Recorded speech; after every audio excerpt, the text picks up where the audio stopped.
sekalipun getir kami hadapi hidup kami, berikan kami terus hati yang mengucap syukur.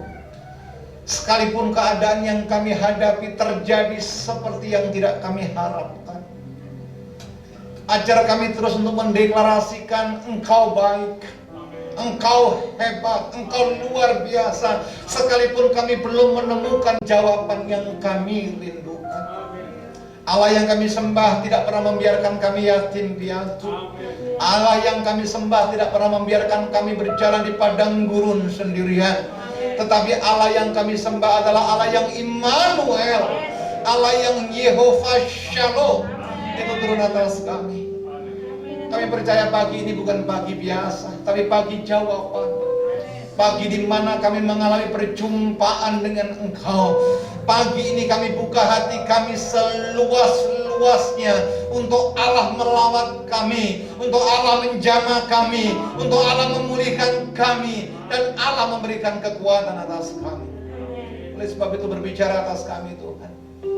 Kami berjanji hanya fokus kepada kemuliaan dan kebesaran-Mu. Biar waktu yang ada kami gunakan sebaik mungkin untuk kami di-equip daripada sorga sendiri. Bapa berbicara, kami siap diberkati. Dalam nama-Mu yang kudus, Yesus Allah yang hidup, Tuhan yang tidak pernah berdusta, kami berdoa dan mengucap syukur. Sama-sama kita berkata amin. Tepuk tangan bagi Allah. Silakan duduk Bapak Ibu yang dikasihi Tuhan, yang di rumah maupun yang ada di gereja. Shalom, shalom. Apa kabar Bapak Ibu saudara sekalian? Ada sukacita? Coba yang sukacita angkat tangan. Bilang kanan kirimu, apapun masalahku Tuhan tetap baik. Apapun keadaanku Tuhan tetap luar biasa. Amin. Pergumulan tidak membuat kita undur, masalah tidak membuat kita putus asa. Justru ketika diizinkan Tuhan itu terjadi atas kita, percayalah Tuhan punya rencana yang indah buat saudara dan saya. Yang setuju tepuk tangan panjang bagi Allah kita. Katakan haleluya. Saudaraku, pujian ini indah. Bapa sentuh hatiku. Wanita yang disentuh Tuhan ketika Jason, pengarang lagu ini adanya mamanya Jason di sini, tapi bukan Jason pengarang lagu. Saudara yang dikasihi Tuhan, sudah banyak hamba Tuhan melayani seorang gadis yang mengalami kekecewaan, luka, baik mendoakan maupun sex abuse. Dia tidak lagi melihat Tuhan itu baik, dia tidak melihat orang Kristen itu baik. Banyak hamba Tuhan melayani, banyak janji-janji disampaikan, dia tidak berubah. Ketika Jason berdoa, doanya cuma satu, Bapa, sentuh hati dia. Ada amin saudara? Hari ini mungkin masalahmu berat, tapi kalau kau izinkan Tuhan menyentuh hatimu, saudara mengalami perjumpaan dengan Tuhan, saudara akan melihat terobosan yang luar biasa. Amin. Ketika dinyanyikan Bapa sentuh hatiku, didoakan sentuh hatiku, orang yang dikatakan sudah mengalami kemunduran mental alias gila dipulihkan, dan dia sekarang menjadi pelayan Tuhan yang luar biasa. Bu, Pak, adik, kakak, opa, oma, om, tante yang di rumah dengar baik. Hari ini biarkan engkau mengalami experience new life with God. Engkau mengalami hidup yang baru di hadapan Tuhan. Engkau mengalami perjumpaan dengan Tuhan. Jadi kalau engkau punya masalah, engkau tidak fokus lagi kepada masalahmu. Kalau engkau punya pergumulan, engkau tidak fokus lagi kepada pergumulanmu. Apapun yang terjadi atas hidupmu, fokuslah kepada Tuhan. Tuhan punya jawaban. Tuhan punya berikan kemenangan. Yang setuju tepuk tangan panjang bagi Allah kita. Katakan haleluya. Bilang kanan kirimu, masalahku pasti terselesaikan. Pasti. God not say maybe. Karena Alkitab berkata, biar barang siapa tinggal di dalam aku dan aku di dalam engkau, everything you want, everything you need in the name of Jesus, you get it. Sing amin mek siji. Haleluya. Kita buka yuk Injil Yohanes. Injil Yohanes pasal yang ketiga. ayat yang ketiga. Ini berseri, nanti ibadah kedua juga akan saya sampaikan poin-poin yang berikutnya. Tapi kalau Anda nggak daftar ibadah yang kedua, saudara habis ibadah, saya harap saudara pulang. Haleluya. Jaga protokol kesehatan. Amin. Karena yang lainnya diberikan kesempatan juga untuk menerima firman Tuhan. Makanya harus sungguh-sungguh dalam Tuhan. Oke, Yohanes 3:3. Firman Tuhan berkata demikian. Yesus menjawab katanya, Aku berkata kepadamu, sesungguhnya jika seseorang tidak dilahirkan kembali, ia tidak dapat melihat apa? Pak, Bu, mungkin Anda sudah mengenal Kristus sejak sekolah minggu. Mungkin Anda mengenal Yesus atau beragama Kristen atau tahu gereja dari opa-oma kita, opung boru, opung doli kita, betul tidak?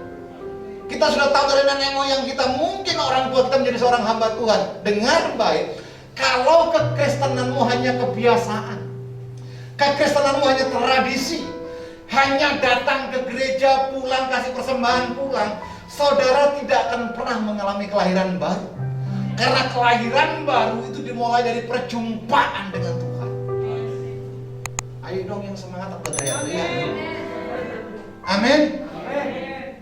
Jadi orang yang mengalami kelahiran baru adalah orang yang diubahkan oleh Tuhan, orang yang dipulihkan oleh Tuhan, orang yang mengerti Tuhan itu sayang kepada dia. Banyak loh orang datang ke gereja, ya firmannya disampaikan dulu waktu sekolah minggu saya sudah dengar itu. Pertanyaannya, firman itu mengubah atau tidak? Saudara mungkin nyanyi pujian kidung jemaat sudah dari nenek moyang kita tahu. Lagu itu mengubah atau tidak?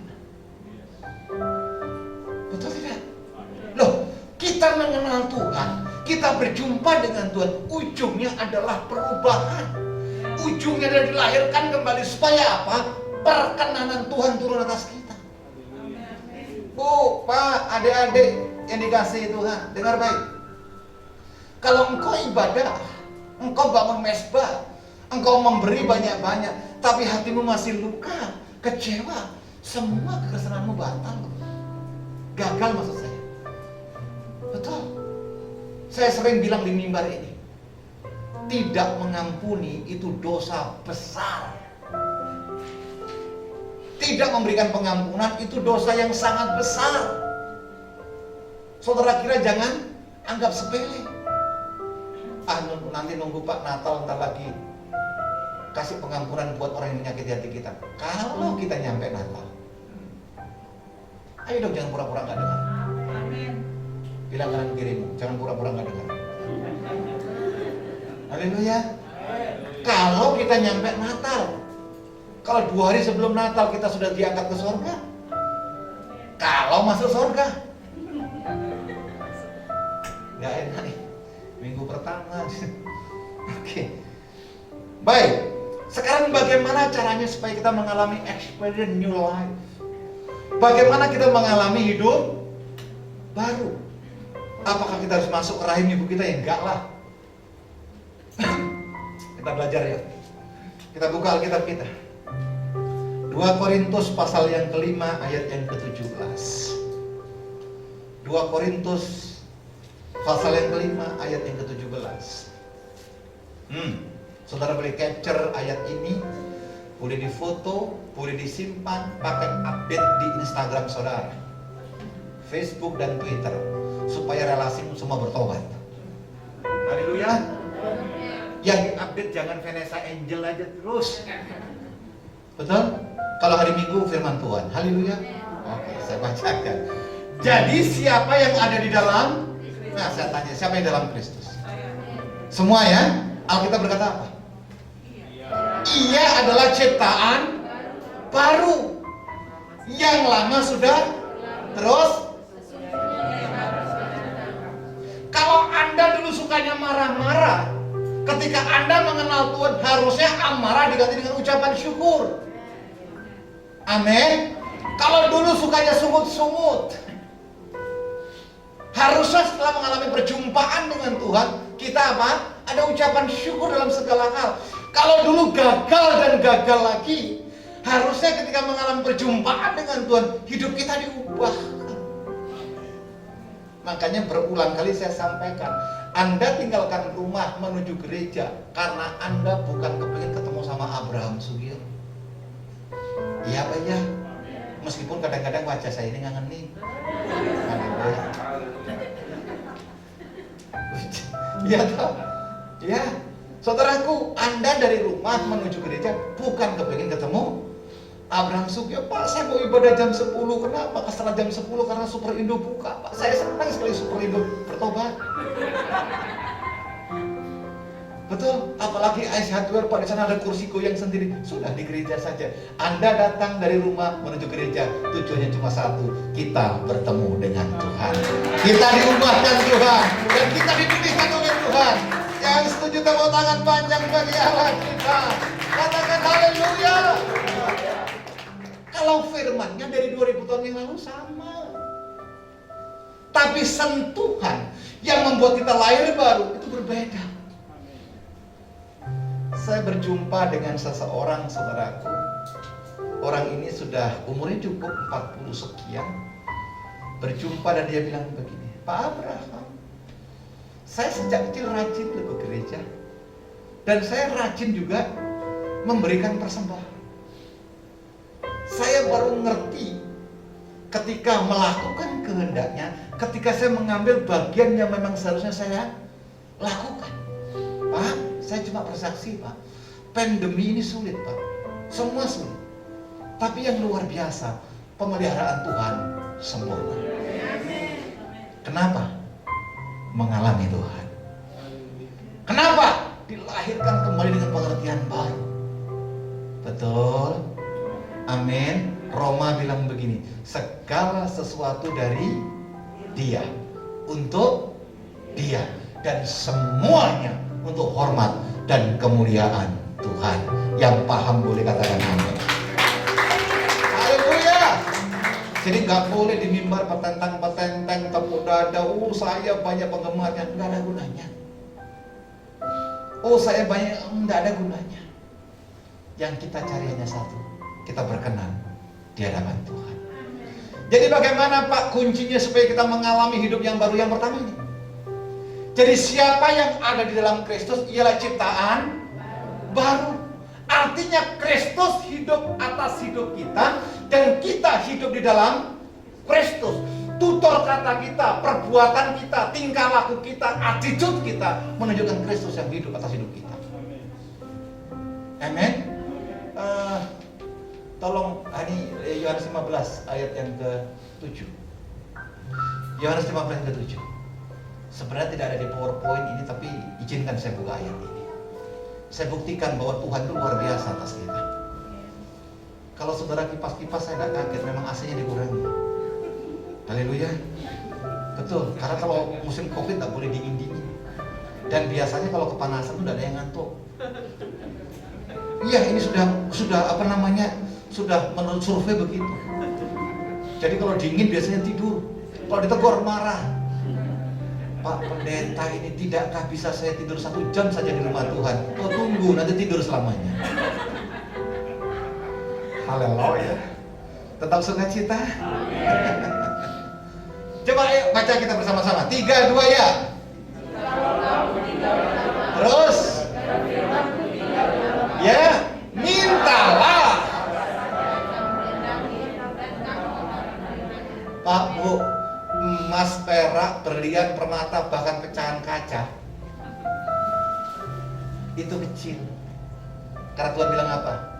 Bumi dan langit adalah pijakan kakiku. Ada yang lebih kaya daripada Tuhan?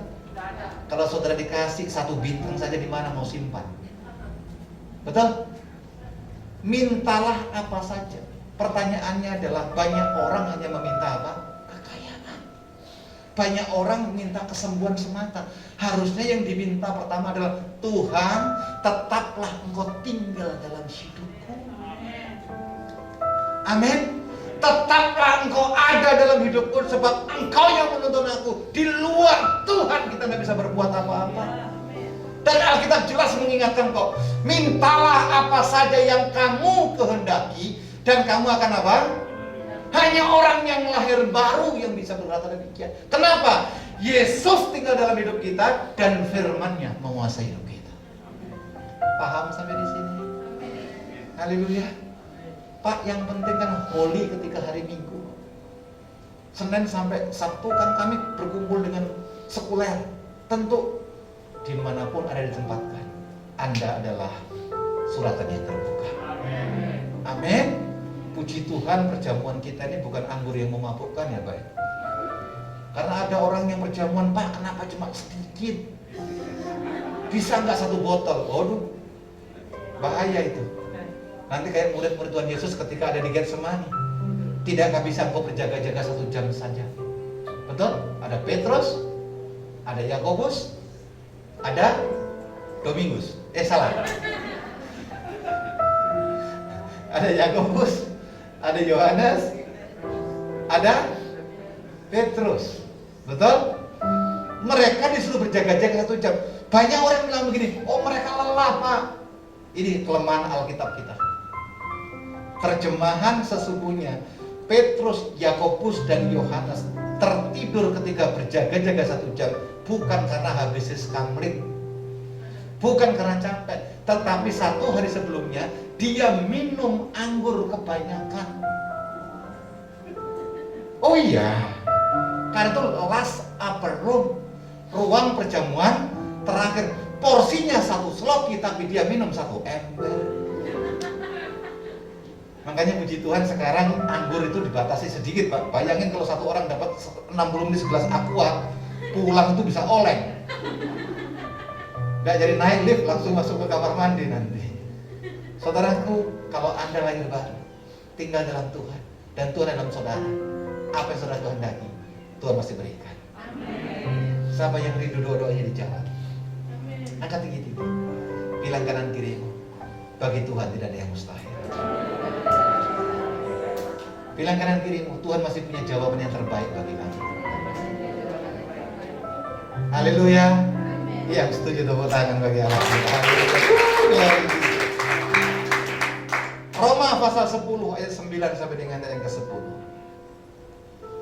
Roma pasal yang ke-10 ayat 9 sampai dengan 10. Hari ini penuh karena ada anak-anak mahasiswa saya ada 5 orang. Mereka yang akan melayani di kita sampai Tuhan Yesus datang.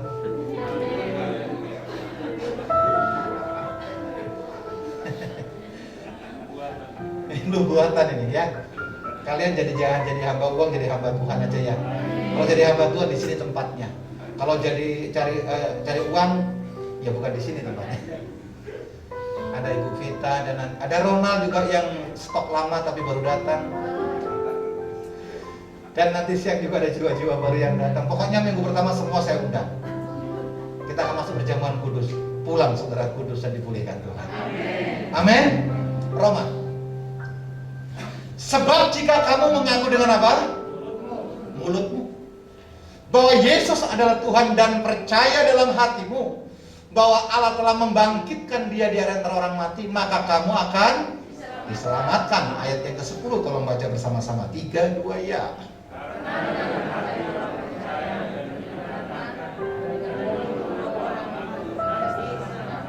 Bagaimana Pak supaya kita mengalami experience new life dengan Tuhan?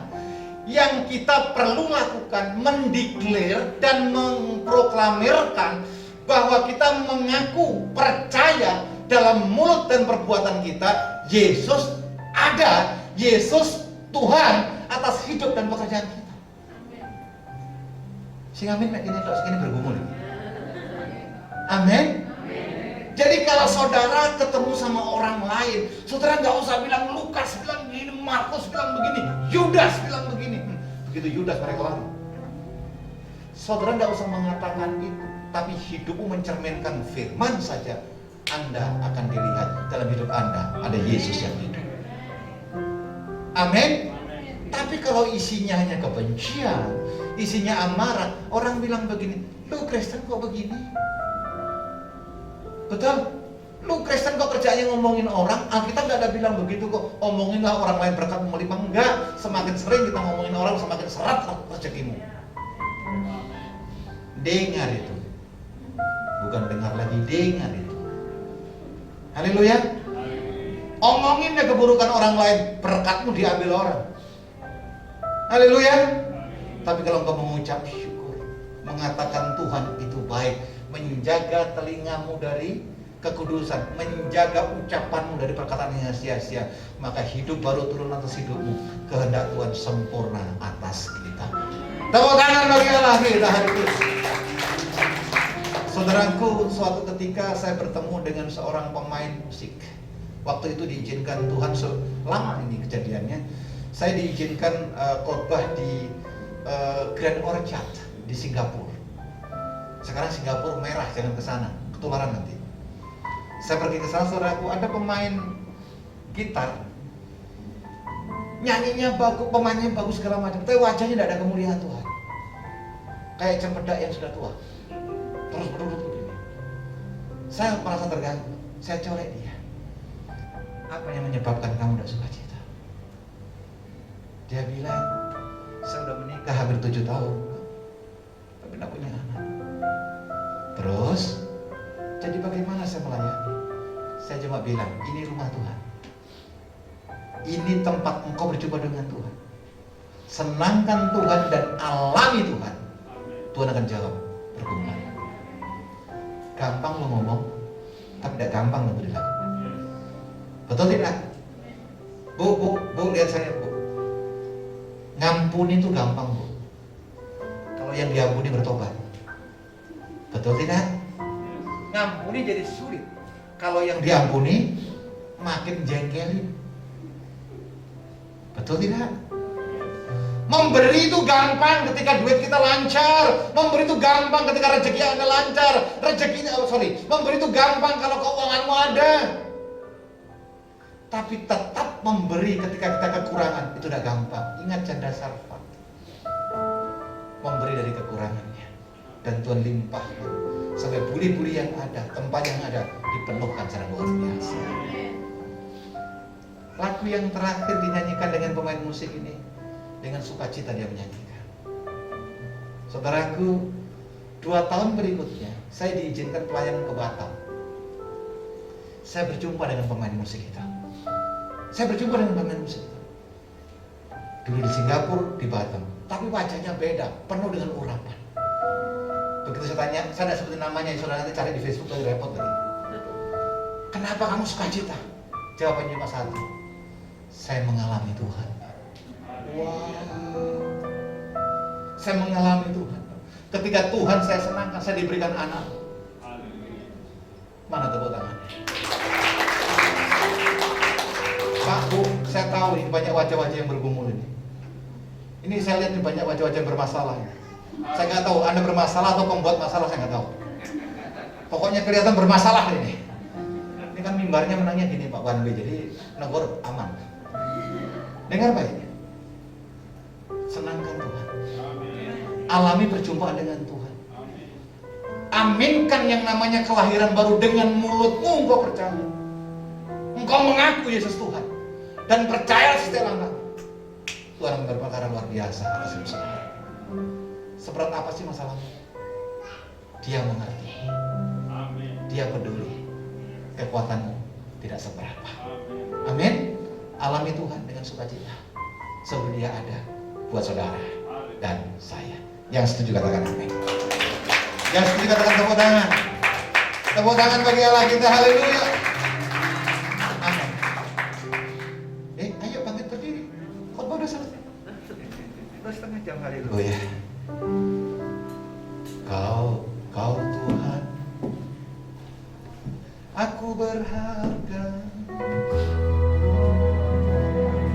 Saudara diundang masuk dalam sakramen yang kudus. Hanya dengan hati dan sikap yang ada dalam kehendak Tuhan dan kekudusan, kita berhak menerima tubuh dan darah Kristus.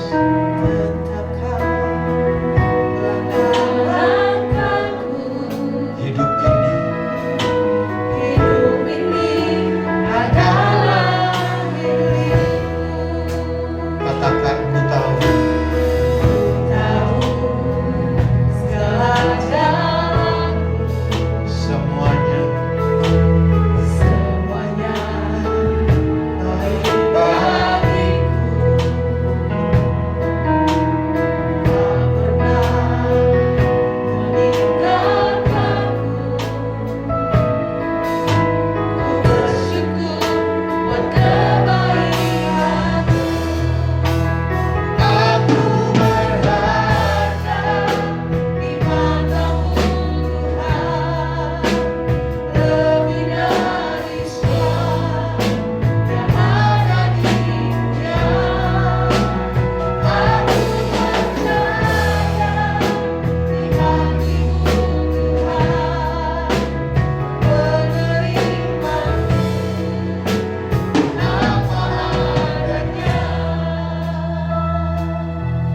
Tuhan tidak pernah salah memanggil kita.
Barang siapa yang datang kepadaku dengan mengaku segala dosa dan pelanggarannya, maka Yesus adalah Allah yang setia dan adil.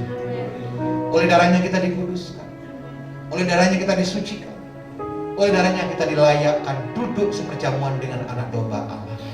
Sebelum Anda menerima tubuh dan darah Kristus, akui dosa dan pelanggaranmu. Akui semua pelanggaran yang pernah kau buat dan bertobat datang di hadapan Tuhan. Ingat, di Kalvari, di Golgota, di kayu salib Tuhan berkata, "It is finished." Kegagalanmu yang ditanggungnya, sakit yang seharusnya kita terima dibayar lunas. Bahkan oleh bilur-bilur Yesus, sakit penyakit yang pernah ada, yang sedang ada, yang akan ada, sengat dan kuasanya telah diselesaikan oleh Tuhan. Mari kita datang kepada Tuhan. Bapa, lihat setiap kami, lihat setiap kami Tuhan. Kami meresponi panggilan-Mu untuk kami masuk perjamuan kudus. Kuduskan kami Bapa, sucikan kami, biar sakramen yang kami hadiri, sakramen yang kami lakukan berkenan di hadapan Tuhan. Kegagalan kami Engkau gantikan keberhasilan. Kutuk yang sering kami terima Engkau gantikan dengan anugerah.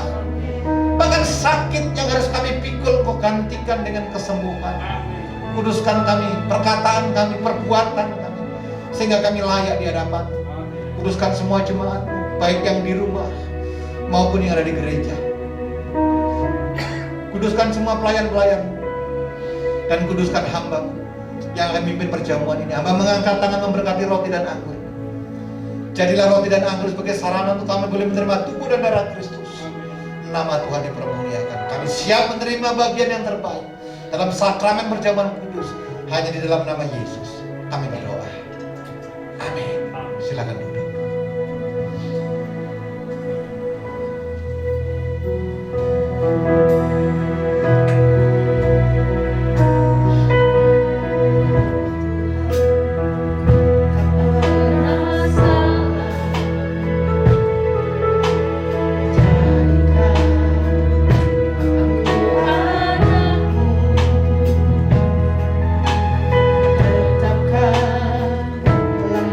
Langkah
Yang di rumah, apapun sarana saudara, mungkin biskuit, itu dinyatakan kudus dalam Tuhan.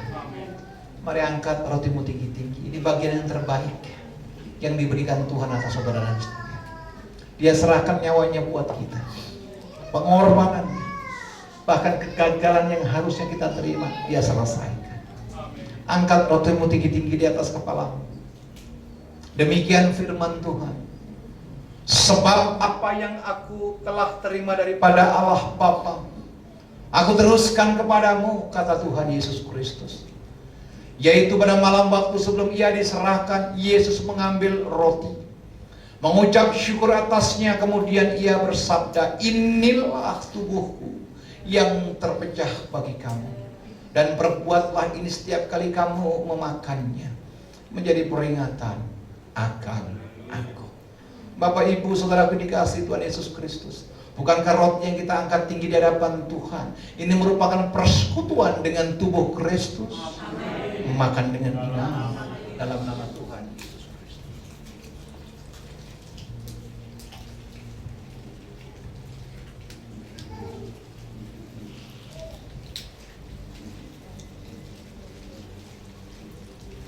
Tidak ada satupun sakit yang tidak bisa disembuhkan oleh Tuhan. Tidak ada satupun masalah yang tidak ada jalan keluar di dalam Tuhan. Tidak ada kegagalan yang tidak diberikan jawaban oleh Tuhan. Sebab di kayu salib Tuhan jelas berkata, sudah selesai. Angkat cawanmu tinggi-tinggi. Demikian firman Tuhan. Lalu sesudah itu Yesus Tuhan mengambil cawan, mengucap syukur atasnya, kemudian ia bersabda, cawan ini adalah cawan perjanjian baru, yang dimateraikan oleh darahku sendiri, kata Tuhan. Oleh sebab itu perbuatlah ini setiap kali kamu meminumnya, menjadi peringatan akan aku. Bapak, Ibu, saudaraku yang dikasihi Tuhan, yang di gereja maupun yang di rumah, bukankah cawan yang kita angkat tinggi di hadapan Tuhan ini merupakan persekutuan dengan darah Kristus? Minum dengan iman di dalam nama Tuhan Yesus Kristus. Taruh cawan.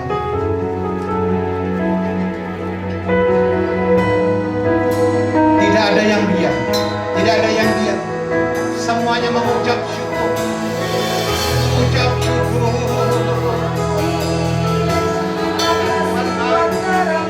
Tuhan luar biasa. Tuhan berbuat kasih karunia. Mengucap syukur di hadapan Tuhan. Haleluya. Katakan terima kasih. Terima kasih Tuhan.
Shalom saudara, percakapan mengenai pencurahan Roh Kudus telah menjadi salah satu topik yang sangat sering dibahas.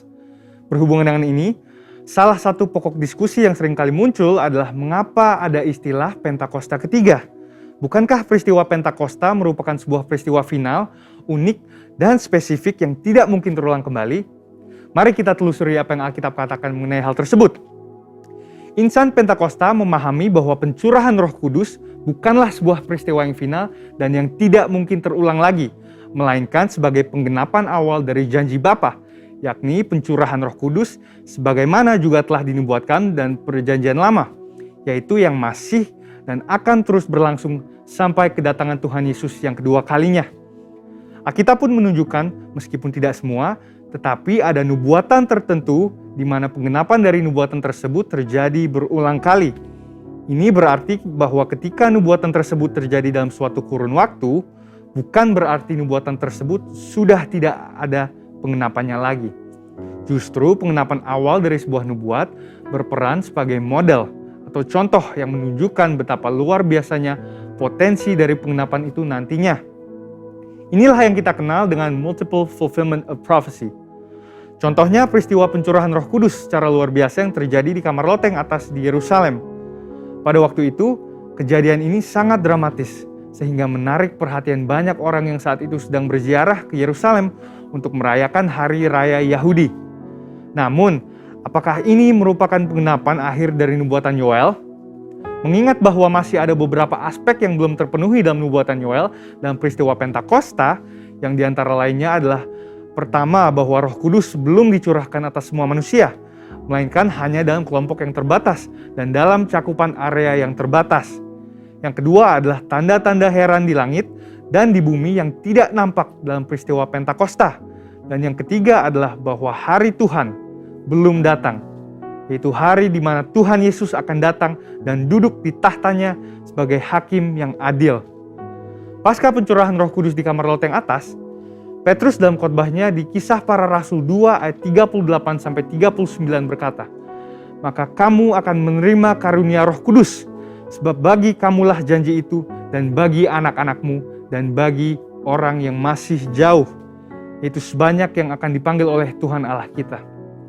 Albert Barnes mengatakan bahwa pernyataan dalam ayat tersebut tidak terbatas hanya kepada orang-orang Yahudi, melainkan berlaku juga bagi generasi yang masih jauh, yakni generasi di masa kini dan juga bagi orang-orang non-Yahudi atau Gentiles. Dengan pemahaman ini, kita dapat menyimpulkan bahwa penggenapan akhir dari nubuatan Yoel tidak berhenti di peristiwa Pentakosta di kamar loteng, tapi juga terjadi di awal abad ke-20 melalui peristiwa Azusa Street Revival yang merupakan Pentakosta kedua dan sekali lagi sedang terjadi dalam era kita sekarang ini. Pentakosta ketiga sedang dan akan terus terjadi dalam cakupan area yang mendunia. Peristiwa ini juga akan disertai oleh tanda-tanda heran dan ajaib dan akan mengarah kepada kedatangan Kristus yang kedua kalinya.